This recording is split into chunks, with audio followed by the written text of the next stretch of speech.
নমস্কার, দ্য ওয়ালের ফেসবুক লাইভে আপনাদের সকলকে স্বাগত। আমি সায়ন। ইতিমধ্যে দাঁড়িয়ে রয়েছি দুধিয়ার বালাসন নদীর সামনে। কাল রাত থেকে অতি ভারী বৃষ্টির কারণে যে ক্ষতিগ্রস্ত এলাকা হয়েছে, ঠিক তারই সামনে আমরা দাঁড়িয়ে রয়েছি। আমার পেছনেই রয়েছে আয়রন ব্রিজ, যেটা কাল রাতে অতি বৃষ্টিতে ভেঙে গিয়েছে। তার পাশাপাশি ক্ষতিগ্রস্ত হয়েছে বেশ কিছু এলাকার বাড়ি থেকে শুরু করে হোমস্টে। বিশেষভাবে প্রশাসনের তরফ থেকে কি নজরদারি রাখা হচ্ছে সেগুলোর জানিয়ে রাখি। আজ সকালেই কিন্তু এখানে উপস্থিত হয়েছিলেন জেলা শাসক এবং শিলিগুড়ির মেয়র গৌতম দেব। পুরো এলাকাটা খতিয়ে দেখে গিয়েছে, তাদের সমস্যা কি কি তারা শুনে গিয়েছে এবং তার পাশাপাশি তারা সাহায্য হাত বাড়িয়ে তুলবে বলে জানিয়েছেন।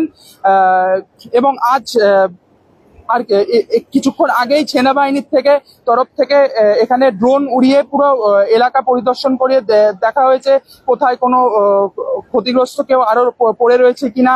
তার পাশাপাশি এই যে এই ব্রিজকে সারানোর জন্য কি কি করলে ব্যবস্থাটা ঠিক নেওয়া যাবে, সেই সব দিক থেকে সব রকম সেনাবাহিনীরা খতিয়ে দেখেছে ড্রোনের মাধ্যমে।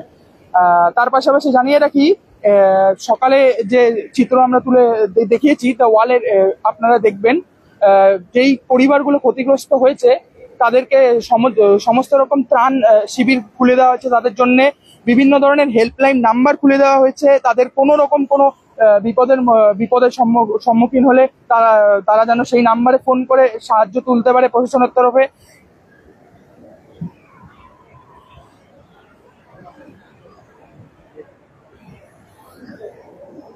এই যে iron bridge Siliguri to Mirik এবং মিরিক টু শিলিগুড়ি, এই যে ব্রিজ ভেঙে যাওয়ায় কিন্তু অনেকটাই সমস্যার মুখে পড়তে হচ্ছে পর্যটকদের। বহু পর্যটক আটকে রয়েছে ওপাশে এবং এই মিরিক থেকে যারা আসছেন তারা এখন ঘুরে দার্জিলিং হয়ে পৌঁছচ্ছে শিলিগুড়ি থেকে। এটা কিন্তু মেন সড়ক একটি বলতে পারেন, যেটা কানেক্ট করে শিলিগুড়ি থেকে সিকিম অব্দি, কিন্তু এখন এটি বন্ধ থাকাতে পর্যটকদের সমস্যার সম্মুখীন হতে হচ্ছে। ব্রিজের ওপাশে রয়েছে এসএসবির ক্যাম্প এবং এপাশে বিএসএফ দের ক্যাম্প। তারা কিন্তু সারাক্ষণ নজরদারি চালাচ্ছে এখানে। আমি দেখানোর চেষ্টা করবো, ওই বিএসএফ এখনো অব্দি নজরদারি রাখছে ওখানে। সকাল থেকেই বিএসএফ এবং এসএসবির বিভিন্ন আধিকারিকরা এসে ড্রোনের মাধ্যমে বিভিন্ন ধরনের তারা নজরদারি চালাচ্ছে এই এলাকা জুড়ে পুরো।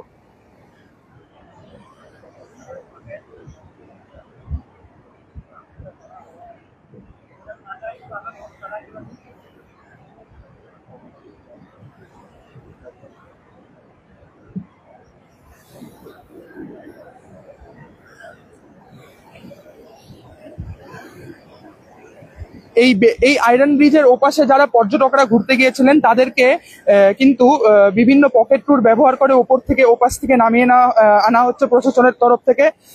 পকেট ট্যুর হিসাবে দার্জিলিংকে ব্যবহার করা হচ্ছে। তার পাশাপাশি এই যে বেইলি ব্রিজে যারা এপাশ থেকে কিন্তু প্রশাসনের তরফ থেকে বন্ধ করে দেওয়া হয়েছে বলে গাড়ি চলাচল যান চলাচল পুরোপুরিভাবে বন্ধ করে দিয়েছে প্রশাসন।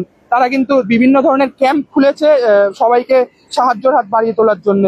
তার পাশাপাশি শুকনোতে কমিশনার ত্রাণ শিবির খুলেছে একটি, যেই পর্যটকদেরকে এপাশ থেকে ওপাশে নিয়ে যাওয়া হচ্ছে তাদের সমস্ত রকম সুরক্ষা আছে কিনা তারা কমিশনার নিজে দাঁড়িয়ে থেকে জিজ্ঞাসাবাদ করে তাদেরকে ত্রাণ হাতে তুলে দিচ্ছে, কিছু সাহায্যের হাত বাড়িয়ে তুলছে পুলিশ কমিশনার শ্রী সুধাকর।